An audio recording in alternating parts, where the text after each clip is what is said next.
കർത്താവിൻ്റെ അതിപരിശുദ്ധമായ നാമം വാഴ്ത്തപ്പെടുമാറാകട്ടെ. എല്ലാ പ്രിയപ്പെട്ടവർക്കും വേഗം യേശു കർത്താവിൻ്റെ വലിയൊരു നാമത്തിൽ നമ്മുടെ വന്ദനം അറിയിക്കുന്നു. ഇന്നും അല്പസമയത്തെ ദൈവനെ ചിന്തിക്കാൻ നമുക്ക് വേദഭാഗം വായിക്കാം. യോബിന്റെ പുസ്തകം 31-ാം അധ്യായം അതിന്റെ 35-ാമത്തെ വാക്ക്. അയ്യോ, എന്റെ സങ്കടം കേൾക്കുന്നുണ്ടായിരുന്നെങ്കിൽ കൊള്ളാമായിരുന്നു. ഇതാ എന്റെ ഒപ്പ്, സർവശക്തൻ എനിക്ക് ഉത്തരം നൽകുമാറാകട്ടെ. നമ്മുടെ കണ്ണിലടയ്ക്ക് ഒരു വാക്ക് പ്രാർത്ഥിക്കാൻ. ഞങ്ങളുടെ ദൈവമേശ്വരന്റെ പിതാവേ, ഈ നല്ല സമയത്തിനായി ഞങ്ങളങ്ങനെ വാഴ്ചുന്ന കർത്താവെ സ്തുതിക്കുന്നു. അവിടുത്തെ വചനവുമായി ഞങ്ങൾക്ക് ഒരുമിച്ചായിരിക്കാൻ കർത്താവ് ഇടയാക്കുന്നതിനാണ് സ്തോത്രം. അവിടെ ഞങ്ങൾക്ക് വേണ്ടി പ്രവർത്തിക്കുമാറാകണമേ. കർമ്മേൽ മിനിസ്ട്രിക്കായി സ്തോത്രത്തിന് നേതൃത്വം കൊടുക്കുന്ന ഞങ്ങളുടെ ദാസൻ ഈപ്പൻ വർഗീസനായി സ്തോത്രം. കർത്താവിന്റെ ദാസനെയും കുടുംബത്തെയും പ്രിയപ്പെട്ട എല്ലാവരെയും കർത്താവ് സഹായിക്കണമേ. ഈ പ്ലാറ്റ്ഫോമിലൂടെ ദൈവനെ കേൾക്കുന്ന ഏവർക്കുമായിട്ട് സ്തോത്രം ചെയ്യുന്നു. കർത്താവെ, ഇത് കേൾക്കുന്നവർ, ഇത് പ്രൊമോട്ട് ചെയ്യുന്നവർ എല്ലാവർക്കുമായി സ്തോത്രം. അവിടുത്തെ പദം ഞങ്ങൾക്ക് അനുഗ്രഹമാക്കി തീർക്കണമേ. നാമത്തെ മഹത്വപ്പെടുത്തണമേ. യേശു മൂലം അപേക്ഷിക്കുന്നു, കേൾക്കണമേ പിതാവ്. ആമേൻ. കർത്താവിന്റെ അതിപരിശുദ്ധമായ നാമം വാഴ്ത്തപ്പെടുമാറാകട്ടെ. കർമ്മേൽ മിനിസ്ട്രിയുടെ ഈ പ്ലാറ്റ്ഫോമിൽ നമുക്ക് ഒരുമിച്ചായിരിക്കുവാൻ കർത്താവ് സഹായിച്ചതിനായി സ്തോത്രം ചെയ്യുന്നു. ഇതിന് നേതൃത്വം കൊടുക്കുന്ന കർത്താവിന്റെ ദാസൻ പാസ്റ്റർ ഈപ്പൻ വർഗീസ് അവർ അദ്ദേഹത്തോടുള്ള എല്ലാ പ്രിയപ്പെട്ടവർക്കും വേഗം വരുന്ന യേശു കർത്താവിന്റെ വലിയൊരു നാമത്തിൽ വന്ദനം അറിയിക്കുന്നു.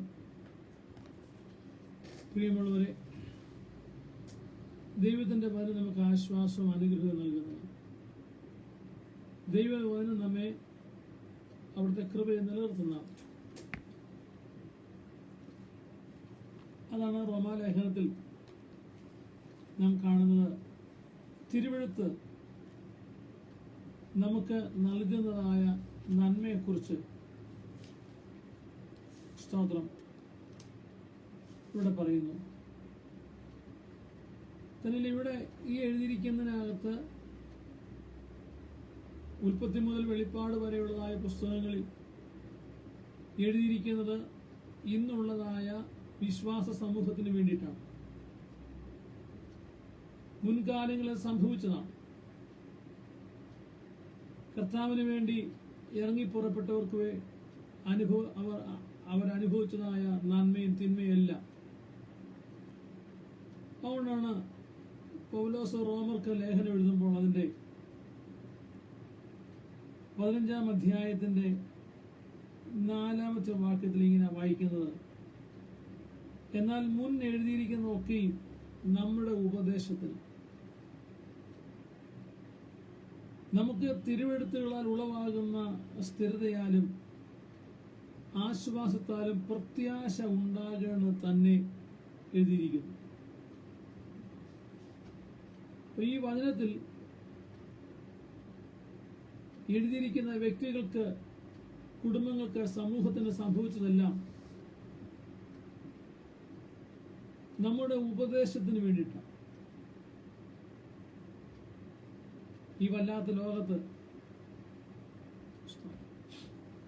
നാം എങ്ങനെയായിരിക്കണം, എപ്രകാരം വർത്തിക്കണമെന്ന് നമ്മെ ഉപദേശിച്ചുണർത്തുവാനാണ് പഴയ പുതിയ നിയമത്തിൽ ഭക്തന്മാർ അനുഭവിച്ച കാര്യങ്ങൾ എഴുതിയിരിക്കുന്നു. പറയുന്നു, അവിടെ നമുക്ക് ഉപദേശമുണ്ട്.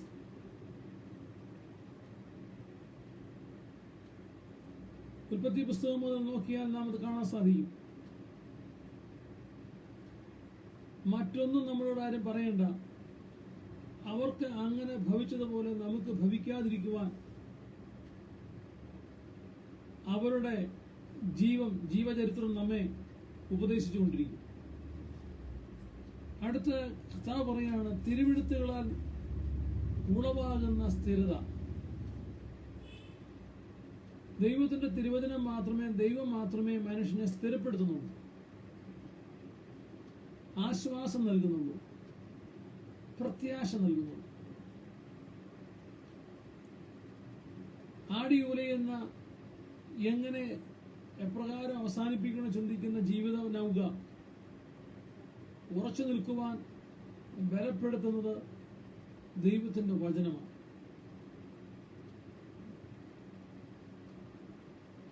ആ സ്ഥിരത നൽകുമ്പോൾ അതിനകത്ത് അടുത്ത് വരുന്ന ആശ്വാസം നൽകും. വചനം വായിക്കുന്ന ഏവർക്കും ആ വചനത്തിലൂടെ കടന്നു പോകുമ്പോൾ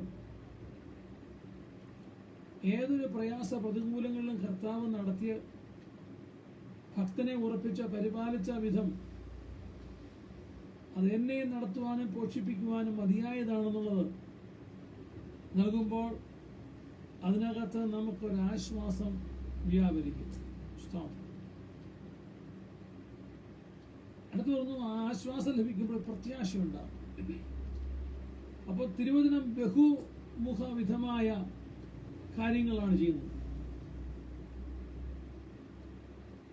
നമ്മുടെ നാട്ടിലെ ഏറ്റവും വലിയ ചൊല്ല് ഒരു പിടിക്ക് രണ്ട് പക്ഷിയെന്ന്. വേട്ടക്കാരൻ തൻ്റെ തോക്ക് തീർത്ത് വെടിപിടിച്ചപ്പോൾ ഒരുണ്ടയെ പാഞ്ഞുള്ളൂ, പക്ഷേ ആ ഒരുണ്ടയുടെ രണ്ട് പക്ഷി വീണു എന്നുള്ളതാണ് നമ്മുടെ മലയാളക്കരയിലെ ആശ്വാസകരമായി നൽകുന്നതായ ഒരു വിഷയം. എന്നാൽ ഇവിടെ തിരുവെഴുത്ത് ഒരു വിഷയത്തിലല്ല, മറിച്ച് നമുക്ക് ബഹുവിധമായ വിധത്തിൽ നമ്മളിത് പ്രവർത്തിക്കും. അതിലൊന്നാണ് ഇതിനകത്ത് ഉപദേശമാണ്. അടുത്തത് നമുക്ക് സ്ഥിരത നൽകും. ആ സ്ഥിരതയാൽ ഉളവാകുന്ന ആശ്വാസം. ആശ്വാസത്തിൽ നിൽക്കുമ്പോൾ പ്രത്യാശ. ഇപ്രകാരം 4 തരത്തിൽ ഉണ്ടെങ്കിൽ ഈ ഭാഗത്ത് അങ്ങനെ കാണുന്നു. അപ്പോൾ നാം ഈ ദിവസങ്ങളിൽ ചിന്തിച്ചു വരുന്നത് ഇയ്യോബിന്റെ പുസ്തകമാണ്. ഊസ് ദേശത്ത് ഉണ്ടായിരുന്ന ആ മനുഷ്യൻ ഭക്തനായി ജീവിച്ചുവെങ്കിലും തന്റെ ജീവിതത്തിൽ പറ്റിയതായ ചില പാളിച്ചകളെ അദ്ദേഹത്തിന് കാണിച്ചു കൊടുക്കുവാനും ദൈവം ആഗ്രഹിക്കുന്ന തരത്തിൽ ദൈവത്തിന്റെ ഹൃദയപ്രകാരമായി തീരുവാൻ അദ്ദേഹത്തെ ദൈവ ശോധനയിലൂടെ കടത്തിവിടുവാൻ ഇടയായിത്തീർന്നു. ആ ശോധനയിലൂടെ പോയത് കൊണ്ടാണ് പൊന്നുപോലെ പുറത്തു വരുവാൻ ഇടയായത്. പലർക്കും ശോധന വരുമ്പോൾ ശോധനയെ നിൽക്കാതെ ഭാരപ്പെട്ട് പിന്മാറിപ്പോകുമ്പോൾ, യോബിന്റെ ജീവിതത്തിൽ ശോധന വന്നു.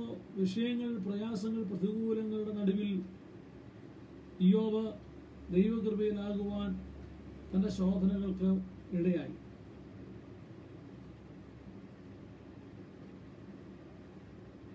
അദ്ദേഹം ചോദിക്കുകയാണ്, എന്റെ ദുഃഖം, എന്റെ സങ്കടം ഇതൊന്ന് എഴുതി വെക്കാൻ ആരെങ്കിലും ഉണ്ടോ? ഇത് മാറ്റിത്തരാൻ ആർക്കാ കഴിയുന്നത്? ഇതാരെ കൊണ്ട് കഴിയും?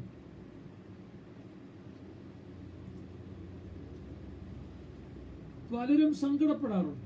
പക്ഷെ സങ്കടത്തിന്റെ വ്യാപ്തി വലുതും ചെറുതുമായേക്കാം. പരീക്ഷയിൽ തോറ്റുപോയേക്കാവുന്ന, തോറ്റുപോകാൻ ചിന്തിക്കുന്ന, ഒടുവിൽ തോറ്റു, സങ്കടം വരുന്നതായിരിക്കും. പ്രതീക്ഷിച്ചതുപോലെ കാര്യങ്ങൾ ലഭിച്ചില്ല എങ്കിൽ സങ്കടം വരുന്നതായിരിക്കും. അതിന്റെ വിലയനുസരിച്ചായിരിക്കും അതിന്റെ വ്യാപ്തി. അധികം വിലയില്ലാത്തൊരു കുടം കയ്യിൽ നിന്ന് താഴെ വീണ് ഉടഞ്ഞു പോയാൽ സങ്കടം ഉണ്ടായി, പക്ഷെ അത്രയും വലുതായി വരുന്നില്ല. എന്നാൽ അല്പം കൂടെ വിലപിടിച്ചതായ സാധനം നഷ്ടപ്പെട്ടു പോയാൽ അതിന്റെ ദുഃഖം, സങ്കടം, അതിന്റെ വ്യാപ്തി പറഞ്ഞറിയിക്കാൻ പറ്റാത്ത നിലയിലായിരിക്കും. ഏതായാലും ദൈവത്തിന് പരിഹരിക്കുവാനും ദൈവത്തിന് സമാധാനിപ്പിക്കാനും കഴിയാത്ത ഒരു കാര്യവുമില്ല.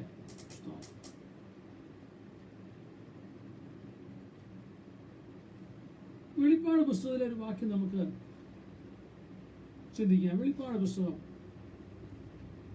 അതിന്റെ 21-ാം അധ്യായത്തിന്റെ 4-ാമത്തെ വാക്യമാണ്.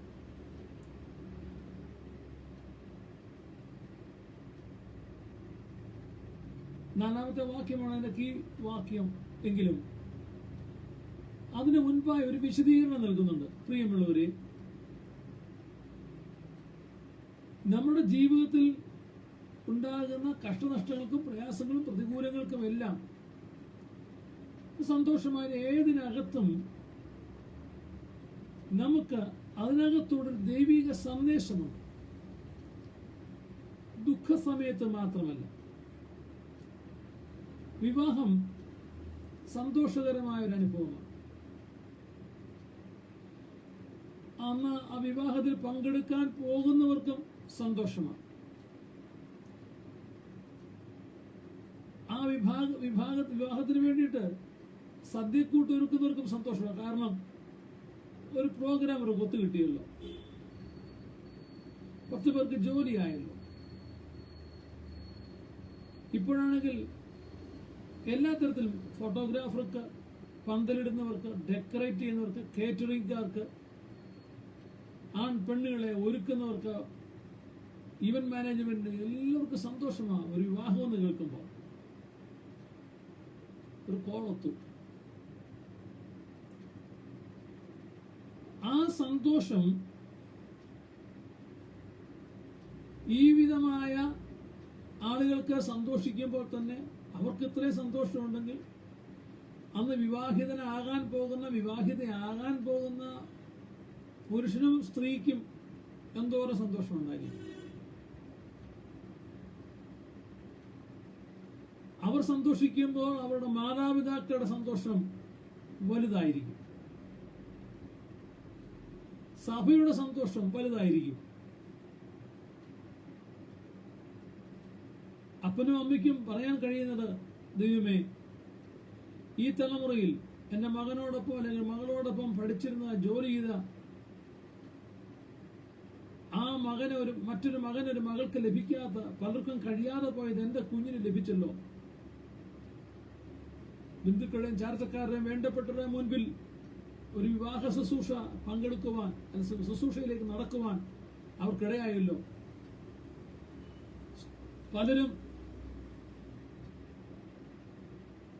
പൊതുവിൽ അനുഗ്രഹീതമായ വിവാഹ ശുശ്രൂഷ നടക്കാതെ ഒളിച്ചോടിയും രജിസ്റ്റർ ചെയ്തും വീട്ടുകാർക്കും നാട്ടുകാരും കൂടാനൊക്കാത്ത വിവാഹത്തിലേക്ക് കടന്നു പോകുമ്പോൾ, പ്രിയമുള്ളവരെ, അനുഗ്രഹീതമായ നീതി നടക്കുന്ന വിവാഹം എല്ലാവർക്കും സന്തോഷമാണ്.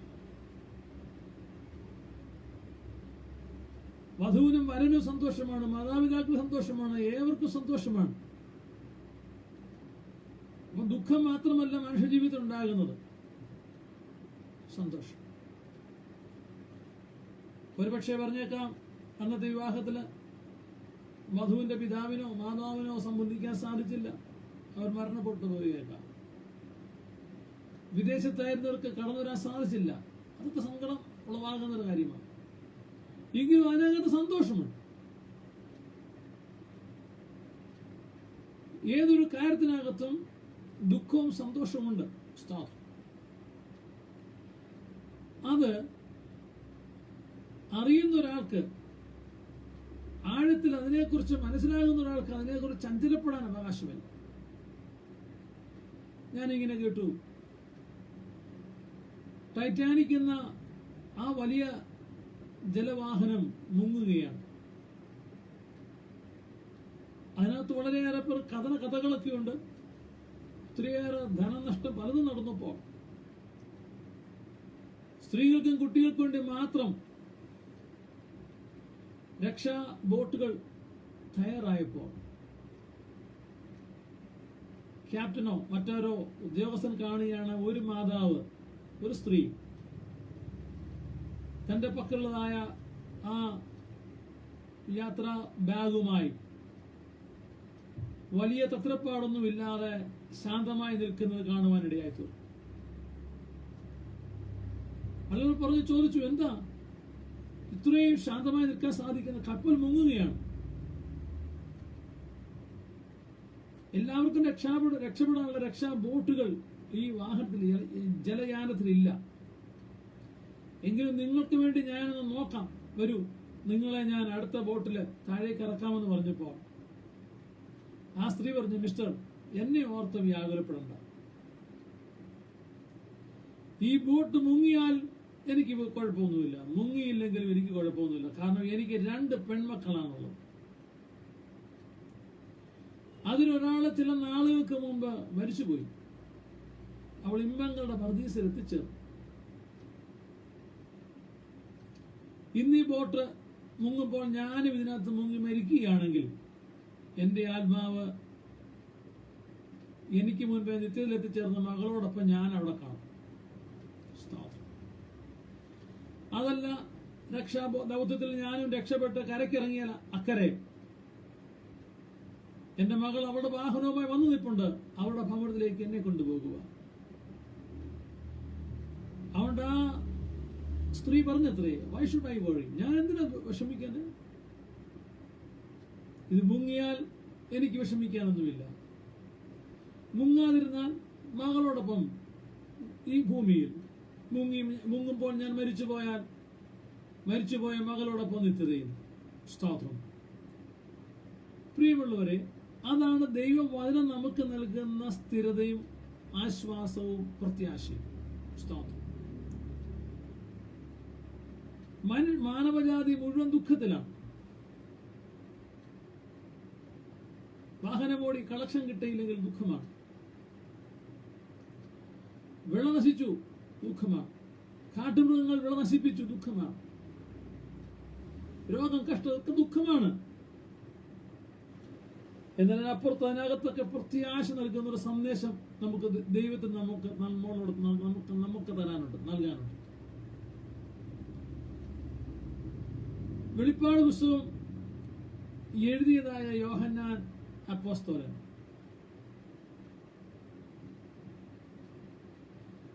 അദ്ദേഹം കർത്താവിന് വേണ്ടി ശക്തമായി നിന്നൊരു ദൈവദാസനാണ്. കർത്താവിന്റെ മനസ്സറിഞ്ഞ മനുഷ്യൻ. യേശു കർത്താവിനെ നെഞ്ചോട് ചാരിയിരുന്നത്. അതുകൊണ്ടാണ് യോഹന്നാന്റെ സുവിശേഷത്തിൽ കർത്താവിന്റെ മഹാപൗരോഹിത്യ പ്രാർത്ഥന എഴുതിയിരിക്കുന്നു എന്നാണ് വേദശാസ്ത്രിമാരുടെ അഭിപ്രായം. മത്തായി, മർക്കോസ്, ലൂക്കോസ് ഇവരാരും തന്നെ രേഖപ്പെടുത്താത്തത് യേശു കർത്താവിന്റെ മഹാപൗരോഹിത്യ പ്രാർത്ഥന എന്നറിയപ്പെടുന്നതായ വാചകങ്ങൾ യോഹന്നാൻ കർത്താവിന്റെ നെഞ്ചോട് ചാഞ്ഞിരുന്നുകൊണ്ടാണ് അത് എഴുതുവാനിടയായി എന്ന് കേട്ടിട്ടുണ്ട്. വാസ്തവമായി അതുകൊണ്ടാണല്ലോ അപ്പോസ്തലനായ പൗലോസ് ഈ പറഞ്ഞ 4 സുവിശേഷത്തിലും ഇല്ലാത്തൊരു കാര്യം പറഞ്ഞിട്ടുണ്ട്. അപ്പോസ്തല പ്രവൃത്തിയുടെ പുസ്തകത്തിലാണ് അത് കാണാൻ സാധിക്കുന്നത്. വാങ്ങുന്നതിനേക്കാൾ കൊടുക്കുന്നത് നല്ലതെന്ന് യേശു താൻ പറഞ്ഞ കാര്യം വാക്കോർത്തോളാൻ. മത്തായി, മർക്കോസ്, ലൂക്കോസ്, യോഹന്നാൻ ഈ 4 സുവിശേഷങ്ങൾ ഒരു ഭാഗത്ത് പോലും അങ്ങനെ പറഞ്ഞിട്ടില്ല. അതായത് പറഞ്ഞിട്ടുമല്ല, അവർ എഴുതിയിട്ടില്ല. എന്നാൽ കർത്താവ് പറഞ്ഞത് തന്നെയാണ്, വാങ്ങുന്നതിനേക്കാൾ കൊടുക്കുന്നത് നല്ലത്. വാങ്ങുവാൻ ആളുകൾ ക്യൂ നിൽക്കുക. ഫ്രീ കിട്ടുന്നത്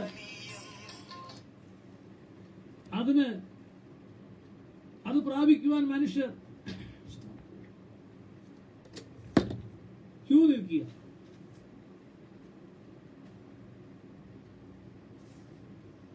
എന്നാൽ യേശു കർത്താവ് പറഞ്ഞു, ഇങ്ങോട്ട് മേടിക്കുന്നതിനേക്കാൾ നല്ലത് അങ്ങോട്ട് കൊടുക്കുന്നതാണ്. ഇതെങ്ങനെ പൗലോസിന് എങ്ങനെ എഴുതാൻ പറ്റി? അപ്പോസ്തലനായ പൗലോസ് യേശു കർത്താവിനെ കണ്ട ഒരാളല്ല. നേരിൽ കണ്ടിട്ടില്ല. അവർ തമ്മിൽ നേരിൽ സമ്മതിച്ചിട്ടില്ല. എന്നാൽ പൗലോസ് ഇങ്ങനെ പറയുന്നുണ്ട്, ഞാൻ കർത്താവിൽ നിന്ന് പ്രാപിക്കുകയും നിങ്ങൾക്ക് ഏൽപ്പിക്കുകയും ചെയ്യുന്നത് എന്തെന്നാൽ, സ്നാനത്തിന് ശേഷം ശൗൽ അറേബ്യയിലേക്ക് പോയി 3 വർഷക്കാലം അവിടെ മരുഭൂമിയിലായിരുന്നു. ഏറിയ പങ്ക് ഉപവാസത്തോടെ പ്രാർത്ഥനയോടെ ദൈവത്തിന്റെ കർത്താവിന്റെ പാദപീഠത്തിൽ ഇരുന്ന പൗലോസ് കർത്താവിൽ നിന്ന് പ്രാപിപ്പാൻ്റെ ഇടയായി തീർന്നു. വെളിപ്പാടും ദൈവകൃപയും പ്രാപിച്ചു, ദൈവവചനം പ്രാപിച്ചു, ദൈവശക്തി പ്രാപിച്ചു, ദൈവകൃപ പ്രാപിച്ചു. അങ്ങനെ ദൈവകൃപ ദൈവവചനം പ്രാപിച്ച പൗലോസ് കർത്താവ് അന്ന് ഭൂമിയിലായിരുന്നപ്പോൾ പറഞ്ഞത് കേട്ടു.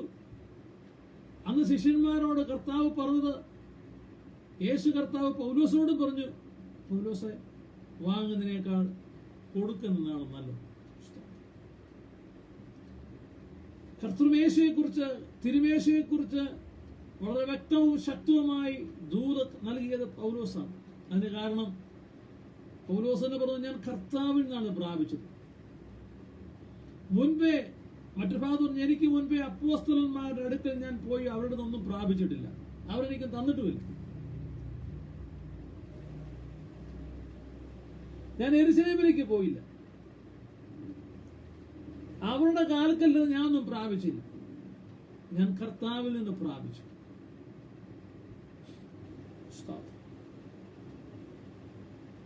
ആയതുപോലെ യോഹന്നാൻ അപ്പോസ്തലൻ കർത്താവിന്റെ തിരുമാർവോട് ചാഞ്ഞിരുന്നത് കൊണ്ട് കർത്താവിന്റെ ഹൃദയ സ്പന്ദനങ്ങളെല്ലാം യോഹന്നാൻ ഏറ്റുവാങ്ങി. ആയതിനാലാണ് മറ്റു സുവിശേഷങ്ങളൊന്നുമില്ലാത്തതെല്ലാം മിക്കവാറും യോഹന്നാന്റെ സുവിശേഷമുള്ളത്. അങ്ങനെ കർത്താവിന് ഏറ്റവും പ്രിയ പുരുഷനായ യോഹന്നാൻ ഇപ്പോൾ പത്മോസ് എന്ന ദ്വീപിൽ അകപ്പെട്ടിരിക്കുകയാണ്. അതിന് കാരണം അദ്ദേഹം ഒരു കുറ്റവാളിയായതുകൊണ്ട്. കൊടും കുറ്റവാളികളെ അവരുടെ ജീവിതത്തിന് തിരിച്ചു വരാത്ത രീതിയിൽ നാട് കടത്തുന്ന ഒരു സ്ഥലമാണ് ഈജിയൻ ദ്വീപിലെ പത്മോസ് എന്ന് പറഞ്ഞതായ ആ സ്ഥലം. അതൊരു ചരിത്ര സത്യമാണ്, ചരിത്രങ്ങളുള്ള സ്ഥലമാണ് ഈ പത്മോസ് ദ്വീപ്. അവിടുത്തെ കാര്യങ്ങളെക്കുറിച്ച് ബഹുവിധമായ വർണ്ണനകളുണ്ട്. ഞാനവിടെ പോയിട്ടില്ല, കണ്ടിട്ടില്ലെങ്കിലും മറ്റുള്ള പ്രസംഗത്തിലൂടെയും ഇതൊക്കെ അറിയാവുന്നത്. ആ ഭീകര അന്തരീക്ഷത്തിൽ യോഹന്നാൻ അപ്പോസ്തലൻ അടയ്ക്കപ്പെടുവാനിടയായത്. അതിനെക്കുറിച്ച് യോഹന്നാൻ അപ്പോസ്തലൻ തന്നെ പറഞ്ഞതാണ് അതിന്റെ 1-ാം അധ്യായത്തിന്റെ 9-ാമത്തെ വാക്യത്തിൽ, നിങ്ങളുടെ സഹോദരനും യേശുവിന്റെ കഷ്ടതയിലും രാജ്യത്തിലും സഹിഷ്ണുതയിലും കൂട്ടാളിയുമായി യോഹന്നാൻ എന്ന ഞാൻ ദൈവവചനവും യേശുവിന്റെ സാക്ഷ്യവും നിമിത്തവും പത്മോസ് എന്ന ദ്വീപിലായിരുന്നു. ഇവിടെ മറ്റൊന്നും യോഹന്നാന് പറയുവാനില്ല.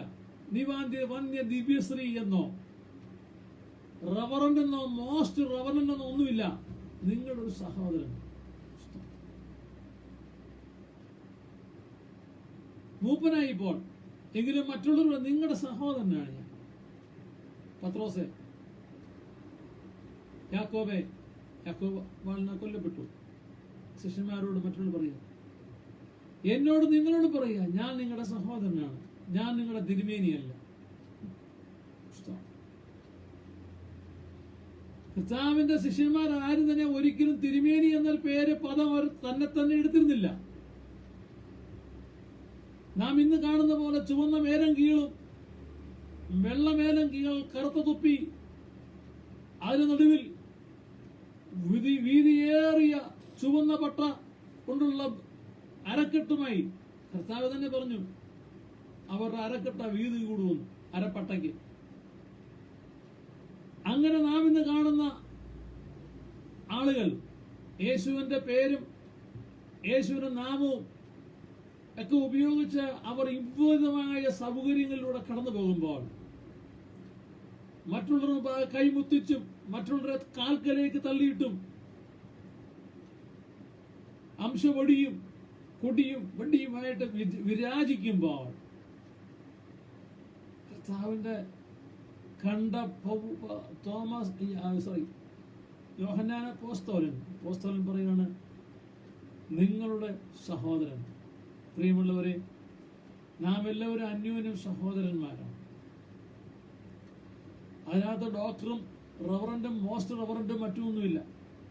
പിന്നെ ഇടയന്മാരെ നാം അങ്ങോട്ടും ഇങ്ങോട്ടും പാസ്റ്റർ എന്ന് വിളിക്കുന്നു.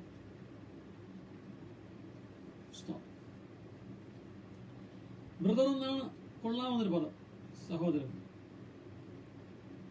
നിങ്ങളുടെ സഹോദരനും അടുത്ത് പറഞ്ഞു യേശു ക്രിസ്തുവിന്റെ കഷ്ടതയിലും രാജ്യത്തിലും സഹിഷ്ണുതയിലും കൂട്ടാളിയുമായിരുന്നു ഞാൻ. കർത്താവ് ഭൂമി വന്നപ്പോൾ കഷ്ടപ്പെട്ടതുപോലെ ഞാനും കഷ്ടപ്പെട്ടു, ഇപ്പോഴും കഷ്ടപ്പെടുകയാണ്. അങ്ങനെയാണ് ഇവിടെ ആയിരിക്കുന്നത്. വിവിധമായ പല കാര്യങ്ങൾ, ക്വാളിറ്റികൾ, തന്റെ ജീവിതത്തിലൂടെ കടന്നുപോയ കാര്യങ്ങൾ യോഹന്നാൻ അപ്പോസ്തലന് പറയുവാനുണ്ട്. ഇതിൽ പറയാണ്, ഇങ്ങനെയുള്ളതായ ഞാൻ എന്ന് പറഞ്ഞാൽ എനിക്ക് മാത്രമല്ല കഷ്ടത, എനിക്ക് മാത്രമല്ല സഹിഷ്ണുത, എനിക്ക് മാത്രമല്ല ഉപദ്രവം, ഇതെല്ലാവർക്കും ഉണ്ട്. അതിൽ ഞാനും കൂട്ടാളിയായി എന്നേ ഉള്ളൂ. ഞാന് ദൈവവചനവും യേശുവിന്റെ സാക്ഷ്യവും നിമിത്തം പത്മോസ് ദ്വീപിലായി. പ്രിയമുള്ളവരെ, ഇന്ന് പലരും ദ്വീപിലകപ്പെടാത്തത്, കഷ്ടതയിലകപ്പെടാത്തത്, പ്രയാസങ്ങളിലൂടെ ബുദ്ധിമുട്ടിലൂടെ കടന്നു പോകാത്തത് ദൈവവചനം ഉയർത്താത്തതുകൊണ്ടാണ്. യേശുവിനെ കുറിച്ചുള്ള സാക്ഷ്യം പ്രസ്താവിപ്പാൻ നാം മടിക്കുന്നത് കൊണ്ടാണ്. വിവിധമായ ശോധനകളുടെ പ്രയാസങ്ങളുടെ കടന്നു പോകാതെ നേരെ അങ്ങോട്ട് കയറി ചെന്ന് ചേതപ്പെടുന്ന കാര്യമല്ലേ ഞാനീ പറയുന്നത്.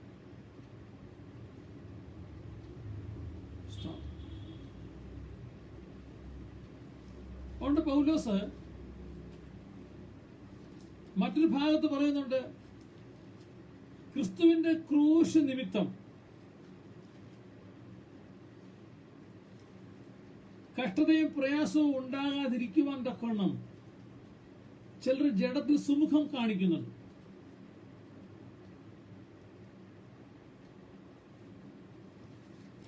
ഗലാത്യ ലേഖനം 6-ാം അധ്യായം 12-ാമത്തെ വാക്യമാണ്. ജഡത്തിൽ സുമുഖം കാണിക്കുവാൻ ഇച്ഛിക്കുന്നവരൊക്കെയും ക്രിസ്തുവിന്റെ ക്രൂശ് നിമിത്തം ഉപദ്രവം സഹിക്കാതിരിക്കേണ്ടതിന് മാത്രം നിങ്ങളെ പരിശോധന ഏൽപ്പിക്കാൻ നിർബന്ധിക്കുന്നു. പരിശോധന ഏൽക്കുന്നവർക്ക് ഉപദ്രവം അന്ന് ആ കാലത്ത് വളരെ ഇല്ലായിരുന്നു. പരിശോധന ഏറ്റില്ല എങ്കിൽ ഉപദ്രവം ഉണ്ടാകുവാൻ. അപ്പൊ ജഡത്തിൽ സുമുഖം, തല്ലുകൊള്ളാതിരിക്കാൻ, തള്ളപ്പെടാതിരിക്കാൻ, ഒറ്റപ്പെടാതിരിക്കാൻ, ഊരുവരക്കൊണ്ടാകാതിരിക്കാൻ ക്രിസ്തുവിന്റെ ക്രൂശ് നിമിത്തം പലരും പരിച്ഛേദന ഏൽക്കാനിടയായിത്തീർന്നു. കാരണം സുമുഖം, എല്ലാം നന്നായിരിക്കുവാൻ, മറ്റു കുഴപ്പമൊന്നും ഇല്ലാതിരിക്കുവാൻ. എന്നാൽ യോഹന്നാൻ അപ്പോസ്തലൻ പറയുകയാണ്, ഞാൻ ക്രൂശ് നിമിത്തമല്ല, വചന നിമിത്തം, സാക്ഷ്യ നിമിത്തം ഇപ്പോൾ പത്മോസ് ദ്വീപിലായിരിക്കുകയാണ്. ചില നാൾക്ക് മുമ്പ് ഞാൻ കേട്ട ഒരു സാക്ഷ്യമാണ്. ഇന്നേക്ക് ഒരു 10-20 കൊല്ലങ്ങൾ മുൻപാണ്. ഒരു കൂട്ടായ്മ സഭയിൽ നിന്ന് 2 സഹോദരന്മാർ ബാംഗ്ലൂരിൽ പഠിക്കുവാൻ വേണ്ടി പോയി. അവരുടെ പഠനം കഴിഞ്ഞ് തിരികെ നാട്ടിലെത്തി. മാതൃസഭയിൽ അവർ വന്നു. ആ ദിവസത്തെ അവർ സാക്ഷ്യത്തിനായി സമയം ലഭിച്ചപ്പോൾ സാക്ഷി പറയാൻ എഴുതിയിട്ടു. അതിലൊരുവൻ പറഞ്ഞു, പ്രിയമുള്ളവരെ, നിങ്ങളുടെ പ്രാർത്ഥന എനിക്ക് വളരെ കോട്ടയായിരുന്നു, സന്തോഷം. ഞാനവിടെ ചെന്നപ്പോൾ എനിക്ക് പലവിധമായ ഉപദ്രവങ്ങളിലൂടെ കടന്നു പോകേണ്ടി വന്നു. പലപ്പോഴും എന്നെ ഹോസ്റ്റലിൽ പുറത്താക്കുമെന്ന് ഭീഷണിപ്പെടുത്തി. പരീക്ഷ എഴുതാൻ സമ്മതിക്കില്ലെന്ന് പറഞ്ഞു. എനിക്ക് അറ്റൻഡൻസും ചില ദിവസങ്ങൾ കുറവായിട്ട് വന്നു. ഒത്തിരി പ്രയാസങ്ങൾ അനുഭവിച്ചു. എന്റെ പഠിത്തം കംപ്ലീറ്റ് ചെയ്യാതെ, പൂർത്തീകരിക്കാതെ തിരിച്ചു വരേണ്ടി വരുമോ എന്നൊരു ചിന്ത പോലും എനിക്ക് പലപ്പോഴും ഉണ്ടായിട്ടുണ്ട്. എങ്കിലും കർത്താവ് എന്നെ സഹായിച്ച നിങ്ങളുടെ പ്രാർത്ഥനയാണ്. അതിന്റെ നടുവിൽ എന്റെ സ്നേഹിതരെ ചിലരെ, എന്റെ ഹോസ്റ്റലിൽ ചിലരെ, എന്റെ കൂടെ പഠിച്ച ചിലരെ ഞാൻ പോകുന്ന സഭയിൽ കൊണ്ടുപോകാൻ, അവരെ കർത്താവിലേക്ക് നടത്തുവാനും ദൈവം സഹായിച്ചു. അതോർത്ത് ദൈവത്തെ സ്തുതിക്കുന്നു, നിങ്ങളുടെ പ്രാർത്ഥനയ്ക്ക് നന്ദി പറയുന്നു. തുടർന്ന് എന്നെയും ഇപ്പോൾ അവിടെ എന്നോടൊപ്പം പഠിച്ചപ്പോൾ വിശ്വാസം വന്ന് സ്നാനപ്പെട്ട ആ സഹോദരന്മാരുടെ സഹോദരിമാരുടെ നിലനിൽപ്പിന് വേണ്ടി ദൈവമക്കൾ പ്രാർത്ഥിക്കണമെന്ന് പറഞ്ഞ് ഒരാളിരുന്നു. അടുത്ത ആൾ എഴുന്നേറ്റ് പറഞ്ഞു, കൃപയാൽ എനിക്ക് പ്രയാസമൊന്നും ഉണ്ടായില്ല, നിങ്ങളുടെ പ്രാർത്ഥനയ്ക്ക് തുണയായിരുന്നു, ഞാനും പരീക്ഷ എഴുതി വന്നു, റിസൾട്ടിന് വേണ്ടി കാത്തിരിക്കുകയാണ്, അടുത്തൊരു ശോഭനമായൊരു ഭാവി ഉണ്ടാകാൻ നിങ്ങളുടെ ഇവിടെ പ്രാർത്ഥന ആവശ്യപ്പെടുന്നു എന്ന് പറഞ്ഞ് അദ്ദേഹം ഇരുന്നു. രണ്ടുപേരും ഒരു സഭയിൽ നിന്ന് പോയവർ, ഒരേ കോഴ്സിന് പോയവർ, ഒരിടത്ത് താമസിച്ചവർ, ഒരിടത്ത് പഠിച്ചവർ ഒരുപോലെ മടങ്ങും എന്ന് പറഞ്ഞ വ്യത്യസ്തമായ സാക്ഷ്യമായിരുന്നു. ആരാധനാനന്തരം ഈ രണ്ടാമത് പറഞ്ഞ ആളോട് സഭയിലെ ഒരു മൂപ്പൻ ഒരാൾ ചോദിച്ചു, അല്ല കുഞ്ഞെ മോനെ, നിങ്ങൾ രണ്ടും ഒരിടത്തല്ലേ പോയതാണെന്നോ? ഇത് രണ്ടുപേരുടെ സാക്ഷ്യമല്ലാതിരിക്കുന്നു. അവനെ ഈ പറഞ്ഞ് ഭയങ്കര ഉപദ്രവവും പരീക്ഷ എഴുതാനൊക്കാതെയും ഹോസ്റ്റലിൽ പുറത്താക്കിയും അധ്യാപകർ ബഹളവും എല്ലാവരും കൂട്ട് എന്നാ പറ്റി, എന്താ കാര്യം എന്ന് പറഞ്ഞ, അതെ അപ്പച്ച പഠിക്കാൻ പോയാൽ പഠിക്കാൻ പോകും, അല്ലാതെ എനിക്ക് സൂചന പറയാൻ പോകും. അവൻ പഠിത്തത്തെക്കാൾ കൂടുതലും കൂടെ പഠിക്കുന്നതിന് സഭായോഗത്തിന് കൊണ്ടുപോകുന്ന പരിപാടിയായിരുന്നു അവനുള്ളത്. അപ്പച്ചനറിയാവോ? അതുകൊണ്ട് അവനൊത്തിരി ഉപദ്രവം നേരിട്ടു. എനിക്ക് ഒരു ഉപദ്രവം ഉണ്ടായില്ല. ഞാന് വിശ്വാസി ആണ് എന്നല്ല, അതിലുപരി ഒരു ക്രിസ്ത്യാനിയാണെന്ന് പോലും എന്റെ കൂടെ പഠിച്ചവർക്കും ഞാൻ താമസിക്കുന്നവർക്കും അറിയത്തില്ലായിരുന്നല്ലോ. അതുകൊണ്ട് എനിക്കൊരു കുഴപ്പമോ ഉണ്ടായില്ല. അതാ കാര്യം. ഒരുവൻ അത് ക്രിസ്ത്യാനിയാണെന്ന് പോലും പേരുകൊണ്ട് ക്രിസ്ത്യാനി അല്ലാതെ ഒരു തരത്തിലും ക്രിസ്തുവിന്റെ സാക്ഷ്യവും വചനവും ഉയർത്താതിരുന്നത് കൊണ്ട് ആ പ്രിയപ്പെട്ടവന് ഒരു പ്രയാസവും ഉണ്ടായില്ല. എന്നാൽ അടുത്തയാൾക്കോ തന്റെ കൂട്ടുകാർ ലോകമാലിന്യത്തിലേക്കും ദൈവമില്ലാതെയും അന്ധകാരത്തിലൂടെ പോയി നരകത്തിൽ പോകുമല്ലോ എന്നോർത്തുള്ള വലിയ വിഷമത്തിൽ കൂട്ടുകാരോട് സുവിശേഷം പറഞ്ഞ് സ്നേഹപൂർവ്വം അവരെ ദൈവ ആരാധനയ്ക്ക് വേണ്ടി കൊണ്ടുപോയപ്പോൾ അവിടുത്തെ ഹോസ്റ്റൽ വാർഡനെതിരായി അദ്ദേഹം ഞായറാഴ്ച മെസ്സിലുള്ള പറഞ്ഞു, ഇവൻ ഉപദേശി ഞായറാഴ്ച ആരാധനയ്ക്ക് പോയിട്ട് വന്ന് ഈ ഉപദേശിക്ക് കൂടെ പോകുന്നതിന് ഭക്ഷണം കൊടുക്കണ്ട, എന്തെല്ലാം തരത്തിൽ ഉപദ്രവം ഉണ്ടാക്കാതെ മുഴുവൻ ഹോസ്റ്റലിലെ വാർഡനും പഠിപ്പിക്കുന്ന അധ്യാപകരും കൂട്ടുകാരും ഉണ്ടാക്കി. രാത്രിയിൽ ലൈറ്റ് ഇട്ട് പഠിക്കാനൊക്കാതോണം ലൈറ്റ് ഓഫ് ചെയ്തു. പ്രാർത്ഥിച്ചപ്പോൾ ഏങ്ങലടിച്ചതു, പ്രാർത്ഥിച്ചു ഉച്ചത്തിലായപ്പോൾ അതിനെ വിഷമിപ്പിച്ചു. ഒത്തിരിയേറെ വിഷമത്തിലൂടെ പ്രിയപ്പെട്ടവൻ കടന്നുപോയി. പക്ഷെങ്കിലും തന്റെ കഷ്ടതയ്ക്ക് കണ്ണുനീരിന് ദൈവം മറുപടി കൊടുത്തു. അദ്ദേഹത്തോടൊപ്പം പഠിച്ച യുവതികളും യുവാക്കന്മാരിൽ ചിലരെങ്കിലും പലരും യേശു കർത്താവിനെ അറിയുവാനിടയായിത്തു. പ്രിയമുള്ളവരെ, ഇവിടെ ഇതാ നമുക്കുണ്ടാകുന്ന ദുഃഖം, നമുക്കുണ്ടാകുന്ന സങ്കടം, അത് മറ്റൊരാളെ ദൈവകൃപയിലേക്ക് നടത്തുവാൻ ഉതകിയാൽ നന്നായിരിക്കും. നമുക്ക് എല്ലാവർക്കും കഷ്ടവും പ്രയാസവും ഒക്കെ ഉണ്ട്. അതുകൊണ്ട് യോഹന്നാൻ അപ്പോസ്തലൻ പറയുകയാണ്, നിങ്ങളുടെ സഹോദരനാണ്, കൂട്ടാളിയാണ്, കഷ്ടതയെ സഹിച്ച ഒരാളാണ്, കഷ്ടതയിലൊക്കെ പോയ ഒരാളാണ്. ഇപ്പോൾ ഇതാ ക്രിസ്തുവിന്റെ സാക്ഷ്യം, യേശു ദൈവപുത്രനാണെന്ന് പറഞ്ഞ നിമിത്തം മറ്റൊരുത്തരും രക്ഷയില്ല എന്നും പാരമ്പര്യവും പൗരോഹിത്യം കാൽവറിയിൽ അവസാനിച്ചുവെന്നും കാൽവറിയിലെ പരമയാഗത്തിൽ വിശ്വസിക്കുന്ന ഏവരും നിത്യജീവനുണ്ടെന്നും തന്റെ ഏകജാത പുത്രൻ വിശ്വസിക്കുന്ന ഏവരും നശിച്ചു പോകാതെ ഇരിക്കുവാൻ തക്കവണ്ണം ദൈവം എന്നെ നിങ്ങളെ സ്നേഹിച്ചു, അങ്ങനെയാണ് യേശുവിനെ തന്നതെന്ന വാർത്ത യോഹന്നാൻ അറിയിച്ച നിമിത്തം, വചനം പറഞ്ഞ നിമിത്തം ഡൊമീഷ്യൻ ചക്രവർത്തി അദ്ദേഹത്തെ പിടിച്ചു, പലതരത്തിൽ കൊല്ലുവാൻ നോക്കി, സാധിച്ചില്ല. അതുകൊണ്ട് ഈ ദ്വീപിലേക്ക്, പത്മോസ് ദ്വീപിലേക്ക് നാട് കടത്തിയിരിക്കുകയാണ്.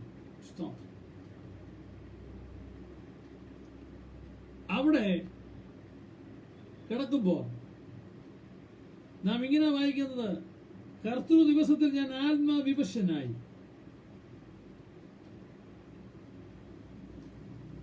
ഞായറാഴ്ച എന്നുള്ള ബോധം, കർത്താവിന്റെ ദിവസം, ഇതിനെക്കുറിച്ച് മറ്റു പല ചിന്തകളുണ്ട്. പല പഠിപ്പിക്കലുണ്ട്, പല തർക്കങ്ങൾ നടക്കുന്നുണ്ട്, അതവിടെ ഇരിക്കട്ടെ. എന്നാൽ ഇവിടെ കാണുന്നത് കർത്ത ദിവസം, ആരാധന ദിവസം. അദ്ദേഹത്തിന് കർത്താവ് കഴിഞ്ഞ ഞായറാഴ്ച ഞാൻ എന്റെ സഭയിലായിരുന്നു. ഞാനെന്ന സങ്കീർത്തനം വായിച്ചു, പ്രബോധിപ്പിച്ചു, പ്രസംഗിച്ചു, കർത്തൃമേശ നൽകി, അനുഗ്രഹീതമായ കൂട്ടായ്മ ആചരിച്ചു.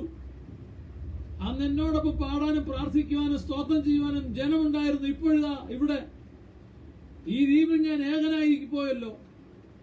എനിക്ക് കൂട്ടിനും കൂട്ടായ്മയ്ക്ക് ആരുമില്ല.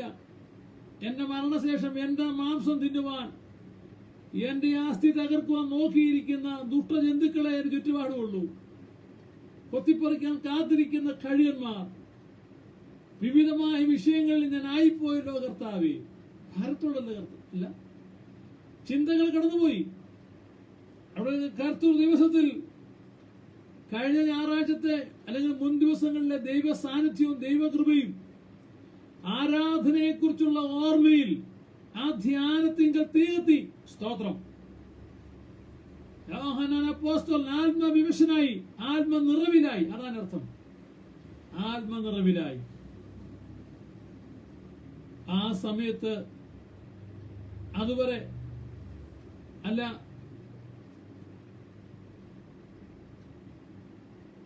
ഗലീല കടൽപ്പുറം മുതല് ഗോൽഗോഥ വരെയും അതിനുശേഷം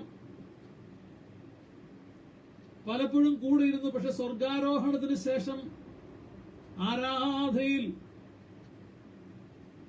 ദൃശ്യമായി മുന്നിൽ വരാതിരുന്ന അദൃശ്യ സാമീപ്യത്തിൽ കൂടിരുന്നവനായ യേശു കർത്താവ് ദൃഷ്ടി തന്റെ കാഴ്ചയ്ക്ക് മുൻപിൽ വരികയാണ്. സ്തോത്രം. കർത്താവ് അടുത്തു വന്നു.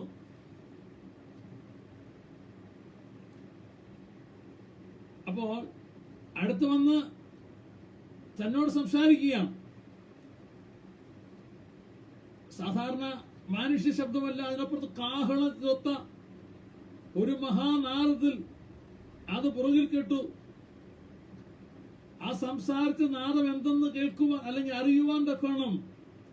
തിരിഞ്ഞപ്പോൾ 7 പൊൻനിലവിളക്കുകളെയും നിലവിളക്കുകളുടെ നടുവിൽ നിലയങ്കി ധരിച്ച് മാറത്ത് പൊൻകച്ച കെട്ടിയവനായ മനുഷ്യപുത്രനോട് സദൃശനായവനെ ഞാൻ കണ്ടു. ഏകനായി, ഭാരത്തോടെ, പ്രയാസത്തോടെ ആയിരിക്കുന്ന യോഹന്നാൻ അപ്പോസ്തലൻ ആരാധന മധ്യത്തിൽ, അല്ല ഞായറാഴ്ച എന്ന ചിന്തയിൽ തന്റെ ധ്യാനത്തിൽ തീരെത്തിയപ്പോൾ, തനിക്ക് കൂട്ടിനും കൂട്ടായ്മയ്ക്കും വന്നപ്പോൾ, മറ്റാർക്കും അവിടെ കടന്നു വരാൻ കഴിയാതിരിക്കുമ്പോൾ, ആരെയാണോ ആരാധിക്കുന്നത്? അതാ പൗലോസ് പറഞ്ഞത്, പൂർവന്മാരുടെ ദൃഷ്ടാന്തം അനുസരിച്ച് ഞാൻ ആത്മാവിൽ ആരാധിക്കുന്ന ദൈവത്തെയാണ്, കർത്താവിനെയാണ്. ആ ആരാധിക്കുന്ന കർത്താവ് ഇതാ തൊട്ടടുത്ത്. യോഹന്നാനത് കാണാൻ തിരിഞ്ഞു നോക്കി കണ്ടത് 7 നിലവിളക്കുകൾ സഭയെ കാണിക്കുന്നു. അതിന് നടുവിൽ നിലയങ്കി ധരിച്ച് മാറത്ത് പൊൻകച്ച കെട്ടിയവനായ കർത്താവ് നിലയങ്കി ധരിച്ച് നിൽക്കുന്നത്. ക്രൂശിൽ കയറ്റാൻ തുടങ്ങുന്നതിന് മുമ്പ് കർത്താവിന്റെ അങ്കി അവർ ഊരിയെടുത്തു. ബാക്കി എല്ലാവരും വീതിച്ചെടുത്തപ്പോൾ ഇതും കീറിയെടുക്കാൻ നോക്കി. ഒരാൾ പറഞ്ഞ് കീറണ്ട, ഒറ്റ തുന്നല നെയ്തെടുത്തത്. അതുകൊണ്ട് ഇത് ആർക്ക് കിട്ടുമെന്നറിയാൻ വേണ്ടി അവർ ചീട്ടിട്ടു. ഒരാൾക്ക് കിട്ടി, പ്രയോജനമൊന്നും ഉണ്ടായില്ല. സ്തോത്രം. എന്ന് പറഞ്ഞാൽ ഒരു വസ്ത്രമായിട്ട് ഒരു പക്ഷേ പ്രയോജനപ്പെട്ട് കാണും, കൊടുക്കാൻ പറ്റിക്കണം. പക്ഷെ ആ വസ്ത്രം കൊണ്ട് ആ കൊണ്ടുപോയ ഒരാൾക്ക്, ആ കൊണ്ടുപോയ പട്ടാളക്കാരന് രോഗസൗഖ്യം കിട്ടിയതായിട്ടോ മാനസാന്തരപ്പെട്ടതായിട്ടോ പുസ്തകത്തിലില്ല. എന്നാൽ നാം കാണുന്നു, കർത്താവിന്റെ വസ്ത്രത്തിന്റെ വിളിമ്പിൽ തൊടുവാൻ അനുവാദം ചോദിച്ചവർക്കെല്ലാം കർത്താവ് അനുവാദം കൊടുത്തു. തൊട്ടവർക്കെല്ലാം സൗഖ്യമുണ്ടായി. അപ്പോഴാണ് അനുമാനം ചോദിക്കാതെ ഒരു സ്ത്രീ വന്ന് കർത്താവിന്റെ വസ്ത്രത്തിന്റെ വിളിമ്പിൽ തൊട്ടു, സൗഖ്യം പ്രാപിച്ചു. വസ്ത്രം മുഴുവനും കിട്ടില്ല, വിളിമ്പെ തൊട്ടപ്പോൾ അവൾ സൗഖ്യം പ്രാപിച്ചപ്പോൾ ഇവിടെ ഇതാ കർത്താവിന്റെ വസ്ത്രം മുഴുവൻ കിട്ടിയ മനുഷ്യൻ എന്ത് ഭവിച്ചു എന്നുള്ളത് പുസ്തകത്തിൽ കഴിഞ്ഞിട്ടില്ല. അതിനർത്ഥം ഒന്നും ഭവിച്ചില്ല, ആ കിട്ടിയതും കൊണ്ട് പുള്ളി ഓടിപ്പോയി. പ്രിയമുള്ളവരെ, കർത്താവിന്റെ പക്കൽ ലഭിക്കുന്നത് നമുക്കത് അനുഗ്രഹവും വിടുതലുമായി ഭാവിക്കട്ടെ. അന്ന് അങ്കി നഷ്ടപ്പെട്ടവനായി കണ്ട കർത്താവ് ഇപ്പോഴിതാ യോഹന്നാൻ കാണുന്നത് നിലയങ്കി ധരിച്ച് മാറത്ത് പൊൻകച്ച കിട്ടിയവനായി സദൃശ്യനായ കർത്താവ്. ആ കർത്താവിനെ കുറിച്ചുള്ള വർണ്ണന, സ്തോത്രം,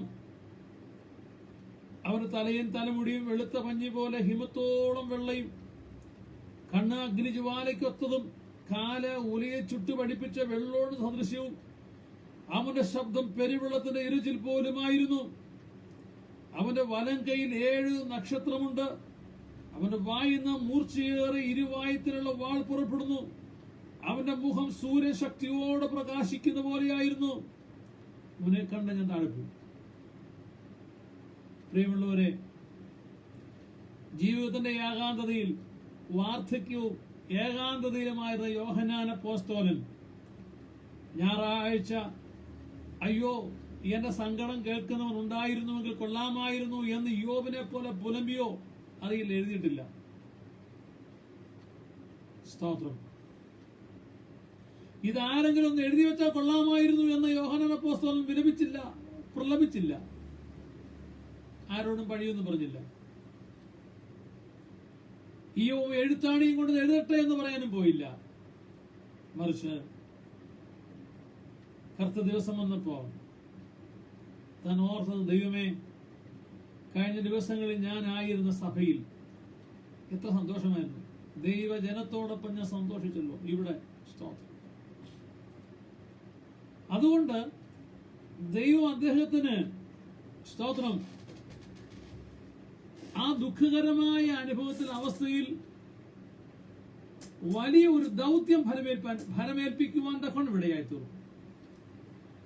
പ്രിയമുള്ളവരെ, ഒരു പക്ഷെ ഞാനും നിങ്ങളും കടന്നു പോകുന്ന, അഭിമുഖീകരിക്കുന്ന വിഷയത്തിനകത്ത്, അതിനപ്പുറത്ത് ദൈവത്തിന് നമ്മളെക്കുറിച്ച് ഒരു പദ്ധതിയുണ്ട്. ഒരു പക്ഷെ വൈകിയേക്കാം.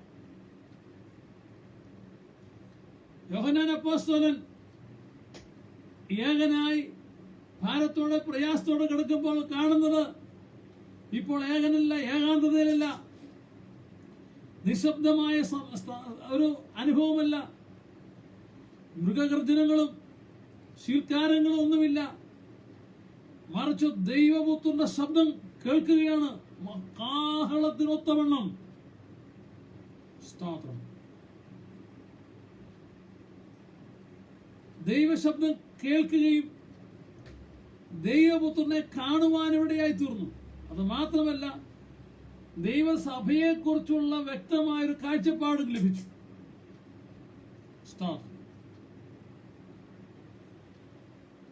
ആ യോഹന്നാന് ദൈവം വെളിപ്പാട് കൊടുത്തപ്പോൾ പറഞ്ഞ കാര്യങ്ങളാണ് വെളിപ്പാട് പുസ്തകത്തിന്റെ ഈ 22 അധ്യായത്തിൽ എഴുതിയിരിക്കുന്നത്. ആ 21-ാം അധ്യായത്തിന്റെ കാര്യം പറഞ്ഞപ്പോഴാണ് നമ്മൾ തുടക്കത്തിലേക്ക് പോയത്.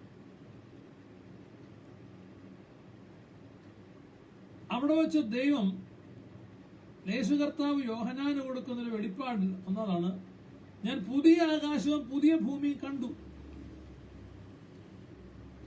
സാങ്കല്പികമല്ല,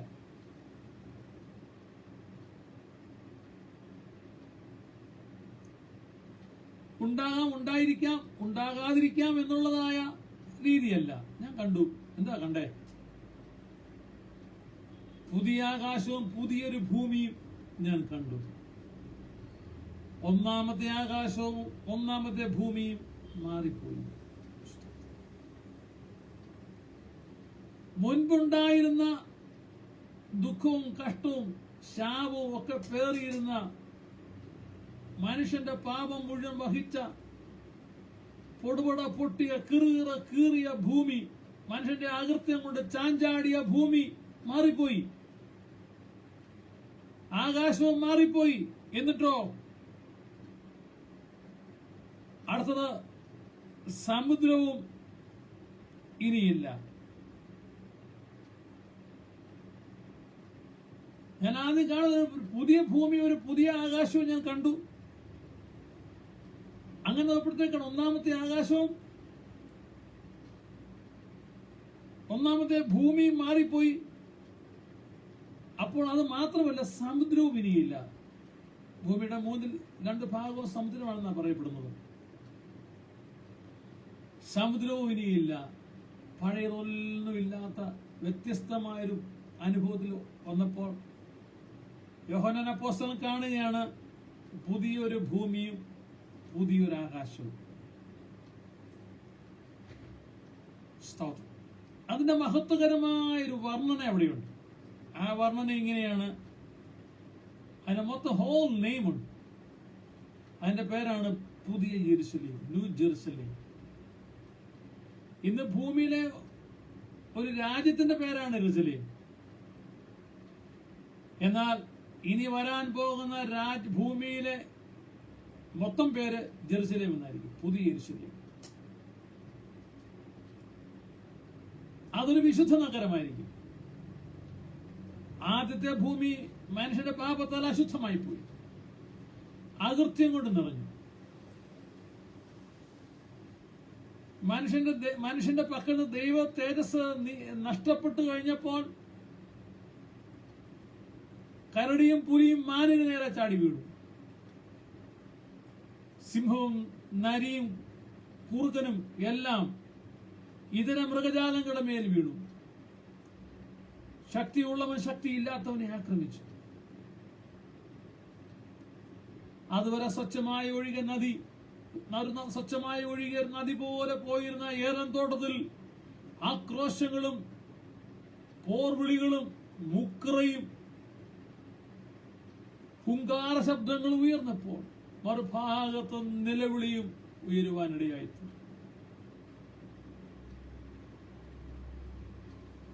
കടുവയുടെ സിംഹത്തിന്റെ പുലിയുടെ വായിൽ കിടന്ന് നിലവിളിച്ച മാൻപേടകളുടെ നിലവിളി, ശക്തി കുറഞ്ഞ മൃഗങ്ങളുടെ നിലവിളി അന്തരീക്ഷത്തിൽ ഉയർന്നു. അടിച്ചു തകർക്കുന്ന വല്ലാത്ത രീതിയിലായിരിക്കുന്ന മൃഗങ്ങളുടെ ശബ്ദം ഉയർന്നപ്പോൾ നിലവിളിയുടെ ശബ്ദം എവിടുന്ന് ഉയർന്നു. എന്നാൽ ഇവിടെ ഇതാ, അന്നത്തെ ആ നഗരം അശുദ്ധമായിരുന്നുവെങ്കിൽ പുതിയ നഗരം, അവിടെ നാം പറയുന്നു പുതിയ നഗരം, വിശുദ്ധ നഗരം, ഹോളി ലാൻഡ്. ഇന്ന് പലരും പെന്തക്കോസ്തല പാസ്റ്റർമാരും സഹോദരന്മാരും ഹോളി ലാൻഡ് ട്രിപ്പ് വെച്ചിട്ടുണ്ട്. Holy land. ഈ ഭൂമിയിൽ അങ്ങനൊരു സ്ഥലം ഇല്ല. ദൈവം മനുഷ്യർ പറഞ്ഞ നീ നിമിത്തം ഭൂമി ശപിക്കപ്പെട്ടിരിക്കും എന്ന് പറഞ്ഞ് ശപിക്കപ്പെട്ട ഭൂമിയാ. എങ്കിലും പലരും ഇവിടുന്ന് കേരളത്തിൽ നിന്നും ഭാരതത്തിൽ നിന്നും എല്ലാ ആളെ വണ്ടിക്ക് വിമാനത്തെ തള്ളി തിക്കി കയറ്റിക്കൊണ്ട് പോവാ, ഞാൻ നിങ്ങളെ ഹോളി ലാൻഡ് കാണിക്കാം. വേണമെങ്കിൽ അത് പറയുന്നൊരു കാര്യം ഇതായിരിക്കാം, കർത്താവ് നടന്ന ഭൂമി ആയതുകൊണ്ട് വിശുദ്ധീകരിച്ചെന്ന അങ്ങനെ പുസ്തകത്തിൽ പറഞ്ഞില്ല.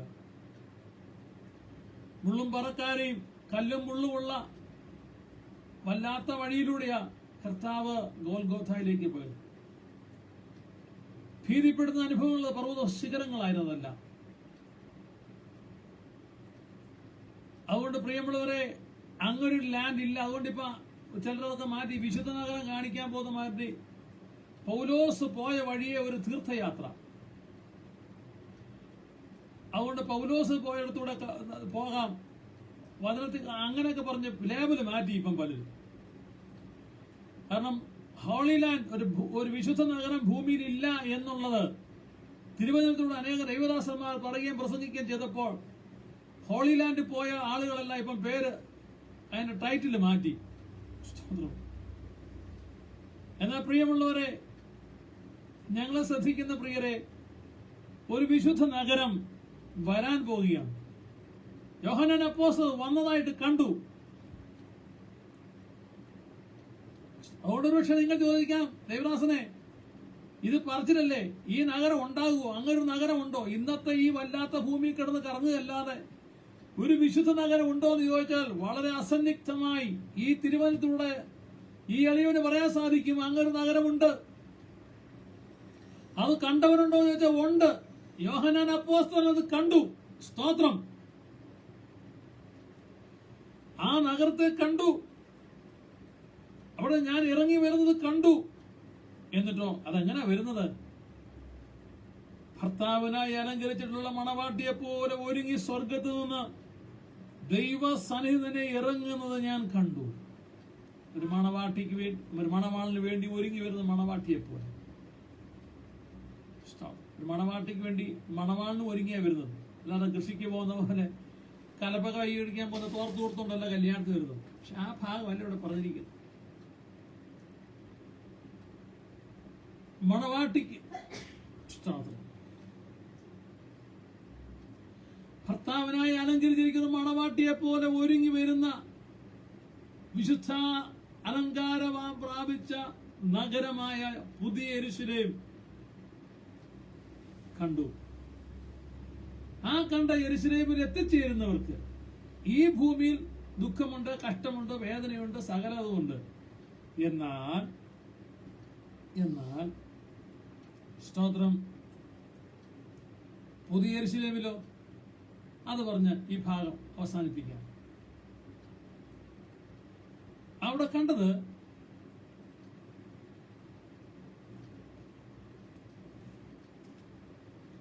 ഇതാ മനുഷ്യനോടുകൂടെ ദൈവത്തിന്റെ കൂടാരം, അവൻ അവരോടുകൂടെ വസിക്കും, അവർ അവന് ജനമായിരിക്കും. ഇതാ മനുഷ്യനോടുകൂടെ ദൈവത്തിന്റെ കൂടാരം, അവൻ അവരോട് കൂടെ വസിക്കും. ആദ്യത്തെ ഭൂമിയിൽ കർത്താവ് അങ്ങനെ വസിച്ചില്ല. ആദമനോടും ഹവ്വയോടും കൂടെ കർത്താവ് അങ്ങനെ വസിച്ചില്ല.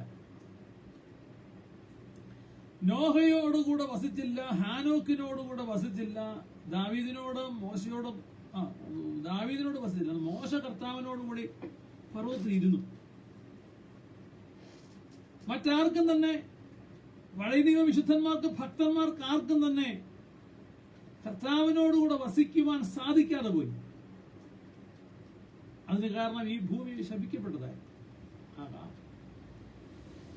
എന്നാൽ വിശുദ്ധ നഗരത്തിൽ കർത്താവ് ഭൂമിയിലുണ്ട്. പുതിയ ഭൂമിയിലുണ്ട്. പഴയ ഭൂമിയിൽ കർത്താവ് മുഴുവൻ സമയവും വർത്തിക്കാത്ത ഒരു കാര്യം, ഭൂമി മുഴുവൻ പിശാചിന്റെ കയ്യിലായിരുന്നു. സ്വർഗത്തു നിന്ന് വെട്ടേറ്റ് പിശാച് ഭൂമിയിലേക്ക് വീണ് ഭൂമി ഇരുണ്ടുപോയി. അത് പാഴുശൂന്യമായി മാറി. പാഴുശൂന്യമായി പോയ ഭൂമിയെ റീഓർഡർ ചെയ്താണ് ദൈവം പിന്നീട് ആദമിനെ ഹവ്വയെ അവിടെ ആക്കിയത്. ആദമിനെ ഹവ്വയെ അവിടെ പാർപ്പിച്ചുവെങ്കിലും ദൈവം കൂടെ പാർത്തില്ല. പലപ്പോഴും, എപ്പോഴും പാർത്തില്ല. എന്നാൽ ഇവിടെ ഇതാ പുതിയ ഭൂമിയിൽ അവൻ അവരോട് കൂടിയിരിക്കും, അവർ അവരുടെ ജനമായിരിക്കും. സ്തോത്രം. ആദ്യ ഭൂമിയിൽ പലരും ദൈവത്തിന്റെ ജനങ്ങളല്ലായിരുന്നു. അല്ല, ഇപ്പോഴും പലരും ദൈവത്തിൻ്റെതല്ല.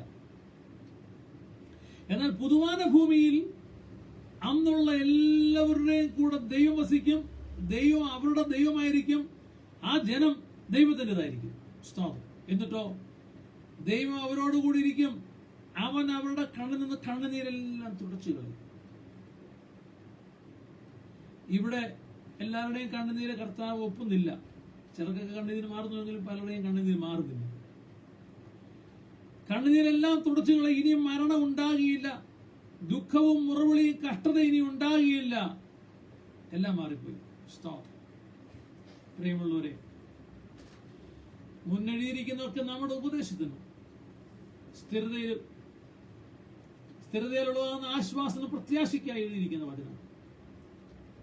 അതേ വെളിപ്പാട് പുസ്തകത്തിൽ പറയുന്നു, പുതിയ ഭൂമി, പുതിയ ആകാശത്തിൽ കർത്താവ് നമ്മോടിരിക്കും. അന്ന് ദുഃഖവും കണ്ണുനീരും നിറവിളിയും മുറവിളിയും ഒന്നും ഉണ്ടാകുകയില്ല. കർത്താവ് തന്നെ കണ്ണുനീരെല്ലാം തുടച്ചു കളഞ്ഞു. യോബ് ചോദിച്ചു, എന്റെ ദുഃഖം മാറ്റുന്നവൻ ആരെങ്കിലും ഉണ്ടോ? എനിക്ക് വേണ്ടി പ്രവർത്തിക്കുന്നവർ ആരെങ്കിലും ഉണ്ടോ? അതെ, ഉണ്ട്. യോബ് അന്ന് ചോദിച്ചു നോക്കി. ഇന്ന് ചോദിക്കുന്ന ചോദ്യകർത്താക്കളോട് പറയുവാനുള്ളത് ഒന്നുണ്ട്. ഏകനായി പത്മോസ് ദ്വീപിലായിരുന്ന അപ്പോസ്തലൻ യോഹന്നാന്റെ അടുക്കിലേക്ക് ഇറങ്ങി ചെന്ന കർത്താവ് ഏതൊരു അനുഭവത്തിന്റെ അവസ്ഥയിലും നമ്മളോടൊപ്പം ഉണ്ടായിരിക്കും. സ്തോത്രം. ആ ദൈവം നമ്മെ ഏവരെയും സഹായിക്കുകയും അനുഗ്രഹിക്കുകയും ചെയ്യും. എന്റെ കഷ്ടത, എന്റെ ദുഃഖം മാറുമോ എന്ന് ചോദിച്ച് ഭാരപ്പെടാനില്ല. മാറ്റുന്ന കർത്താവിൽ ആശ്രയിക്കാം. അതിനായി നമുക്ക് ഒരുങ്ങാം. ദൈവമായ കർത്താവ് വചനങ്ങളാൽ നമ്മെ ഏവരെയും അനുഗ്രഹിക്കുമാറാകട്ടെ. ഞങ്ങളുടെ ദൈവമേ, സ്വർഗ്ഗീയ പിതാവേ, നല്ല സമയത്തിനായി നന്ദിയോടെ സ്തോത്രം. കർത്താവ് കേൾപ്പിച്ചാൽ ഒരിക്കായി സ്തോത്രം ചെയ്യും. കേട്ട വചനം ഏവർക്ക് അനുഗ്രഹവും ആശ്വാസമായി തീർക്കുന്നു. എളിയവനെ സഹായിച്ചായിട്ട് പ്രത്യേകിച്ച് കർമ്മയിൽ വിരസിക്കായി സ്തോത്രം ചെയ്യുന്നു. വസീബൻ വർഗീസ് അദ്ദേഹത്തുള്ള എല്ലാ പ്രിയപ്പെട്ടവർക്കായി ഞാൻ വാഴ്ത്തുന്നു. ഞങ്ങളെ ഒരുമിച്ച് അനേക നാമത്തെ മഹത്വപ്പെടുത്തുന്നു. വരും താമസത്തിൽ പിന്നെയും ഞങ്ങൾക്ക് ഒരുമിച്ച് അങ്ങ് മഹത്വപ്പെടുത്താൻ ഇടയാകണം. കർത്താവ് ചെയ്യുന്നതിനായി സ്തോത്രം. യേശുവിന്റെ നാമത്തിൽ പിതാവേ, ആമേൻ. നമ്മുടെ കർത്താവിന്റെ കൃപ നാം എല്ലാവരോടും കൂടെ എപ്പോഴും ഉന്നയിക്കൊണ്ടായിരിക്കട്ടെ. ആമേൻ. എല്ലാവർക്കും വന്ദനം. God bless you all. അന്യോന്യം ഓർക്കാൻ പ്രാർത്ഥിക്കും. കർത്താവ് നമ്മെ ഏവരെയും അനുഗ്രഹിക്കുവാൻ